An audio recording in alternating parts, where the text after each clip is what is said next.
ವಿಧಾನಸಭಾ ಚುನಾವಣೆಗಿಂತ ಮುಂಚಿತವಾಗಿ ನಾವು ಗ್ಯಾರಂಟಿ ಯೋಜನೆಗಳನ್ನು ಘೋಷಣೆ ಮಾಡೋದು. ಪ್ರಧಾನಮಂತ್ರಿ ಆದಿಯಾಗಿ ಬಿಜೆಪಿಯವರು ಇದನ್ನ ವಿರೋಧ ಮಾಡಿದ್ರು.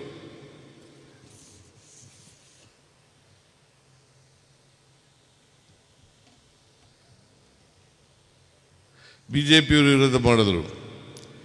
ಪ್ರಧಾನಮಂತ್ರಿಯವರೇ ರಾಜಸ್ಥಾನದಲ್ಲಿ ಹೇಳಿದ್ರು, ರಾಜಸ್ಥಾನದಲ್ಲಿ ಇದನ್ನು ಘೋಷಣೆ ಮಾಡಿದಾಗ ಕರ್ನಾಟಕ ಗ್ಯಾರಂಟಿ ಯೋಜನೆಗಳನ್ನು ಘೋಷಣೆ ಮಾಡಿದೆ, ಅವುಗಳನ್ನು ಜಾರಿ ಮಾಡಲಿಕ್ಕೆ ಸಾಧ್ಯನೇ ಇಲ್ಲ. ಒಂದು ವೇಳೆ ಜಾರಿ ಮಾಡಿದ್ರೆ ಕರ್ನಾಟಕ ರಾಜ್ಯ ಆರ್ಥಿಕವಾಗಿ ದಿವಾಳಿ ಆಗ್ತದೆ ಅಂತ ಹೇಳಿದಂಥವರು ಪ್ರಧಾನಮಂತ್ರಿಗಳಾಗಿರ್ತಕ್ಕಂಥ ನರೇಂದ್ರ ಮೋದಿಯವರು. ಆಮೇಲೆ ಬಿಜೆಪಿಯವರೆಲ್ಲ ಶುರು ಮಾಡ್ಕೊಬಿಟ್ರು, ಗ್ಯಾರಂಟಿ ಯೋಜನೆಗಳನ್ನು ಜಾರಿ ಮಾಡಿದ್ರೆ ಖಜಾನೆ ಖಾಲಿ ಆಗ್ಬಿಡ್ತದೆ, ಖಜಾನೆ ಖಾಲಿ ಆಗ್ಬಿಡ್ತದೆ, ಅಭಿವೃದ್ಧಿ ಕೆಲಸಗಳೆಲ್ಲ ನಿಂತು ಹೋಗ್ತವೆ.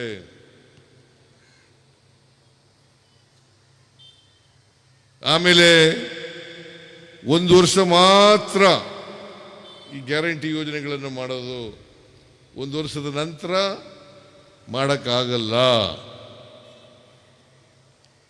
ಕಾರಣ ಯಾಕಪ್ಪ ಅಂತಂದ್ರೆ ದುಡ್ಡು ಒದಗಿಸ್ಲಿಕ್ಕೆ ಸಾಧ್ಯ ಆಗಲ್ಲ. ಇವತ್ತು ಗ್ಯಾರಂಟಿ ಯೋಜನೆಗಳನ್ನು ಕಳೆದ 3 ವರ್ಷಗಳಿಂದ ಜಾರಿ ಮಾಡಿದ್ದೇವೆ.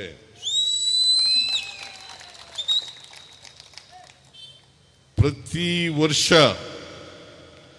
ಸುಮಾರು 52,000 ಕೋಟಿ ರೂಪಾಯಿಗಳನ್ನು ಈ ಗ್ಯಾರಂಟಿ ಯೋಜನೆಗಳಿಗೆ ಕೊಡ್ತಾ ಇದ್ದೇವೆ. ಎಷ್ಟು? 52,000 ಕೋಟಿ. ಮೊನ್ನೆ ತಾನೇ ಬಜೆಟ್ ಮಂಡಿಸಿದೆ ನಾನು, ವಿಧಾನಸಭೆಯಲ್ಲಿ ಹೇಳಿದೆ, 24 ಮಾರ್ಚ್ 2026 ಖರ್ಚು ಮಾಡಿರ್ತಕ್ಕಂಥ ಹಣ ಗ್ಯಾರಂಟಿ ಯೋಜನೆಗಳಿಗೆ 1,31,000 ಕೋಟಿ. 1,31,000 ಕೋಟಿ ನಿರಂತರವಾಗಿ ನಾವು ಇದನ್ನ ಜಾರಿ ಮಾಡಿದ್ದೇವೆ.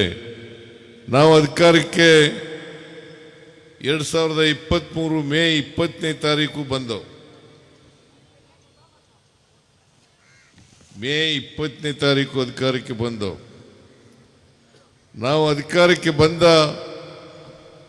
ಒಂದು ತಿಂಗಳೊಳಗಡೆನೆ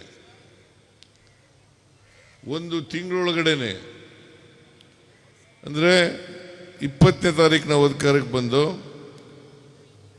ಜೂನ್ 10 ಅಥವಾ 11ನೇ ತಾರೀಕು ಶಕ್ತಿ ಯೋಜನೆಯನ್ನು ಜಾರಿ ಕೊಟ್ಟು,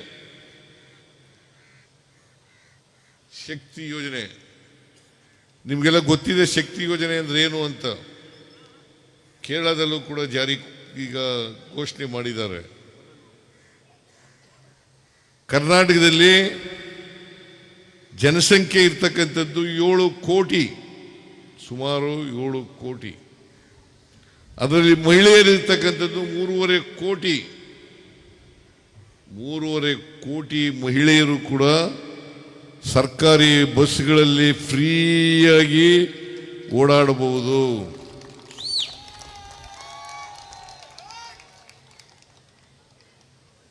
ಇಲ್ಲಿನೂ ಕೂಡ ಕೇರಳದಲ್ಲಿ ಇಂದಿರಾ ಗ್ಯಾರಂಟಿ ಅಲ್ಲ, ಇಂದಿರಾ ಗ್ಯಾರಂಟಿ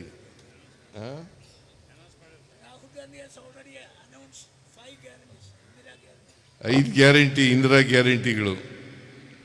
ಅದರಲ್ಲಿ ಶಕ್ತಿ ಯೋಜನೆ ನಮ್ಮಲ್ಲಿ ಇರ್ತಕ್ಕಂಥದ್ದು. ಶಕ್ತಿ ಯೋಜನೆ ನಿಮ್ಮಲ್ಲಿ ಏನಂತ ಕರೀತೀರಿ?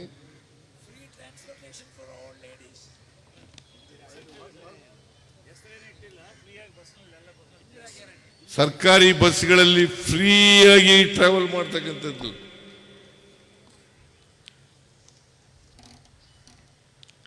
KSRTC ಬಸ್ನಲ್ಲಿ ಫ್ರೀಯಾಗಿ ನಿಮ್ಮ ಮೇಲೆ ಇನ್ಮೇಲೆ ಈ ಚುನಾವಣೆ ಆದಮೇಲೆ ನೀವು ಯಾರು ಕೂಡ ದುಡ್ಡು ಕೊಡಬೇಕಾಗಿಲ್ಲ.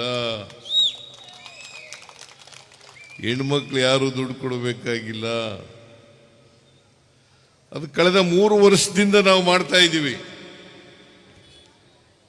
ಅದರಿಂದ ಏನಾಗುತ್ತೆ,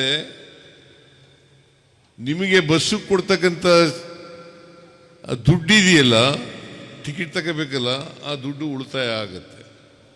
ಅದು ಬೇರೆ ಬಾಬುಗಳಿಗೆ ಖರ್ಚು ಮಾಡೋಕ್ಕಾಗಲ್ವಾ? ಮತ್ತೆ ಇದು ಒಳ್ಳೆ ಕಾರ್ಯಕ್ರಮ ಅಲ್ವಾ? ಎಕನಾಮಿಕ್ಸ್ನಲ್ಲಿ ನೀವು ಅರ್ಥ ಮಾಡ್ಕೋಬೇಕು. Universal basic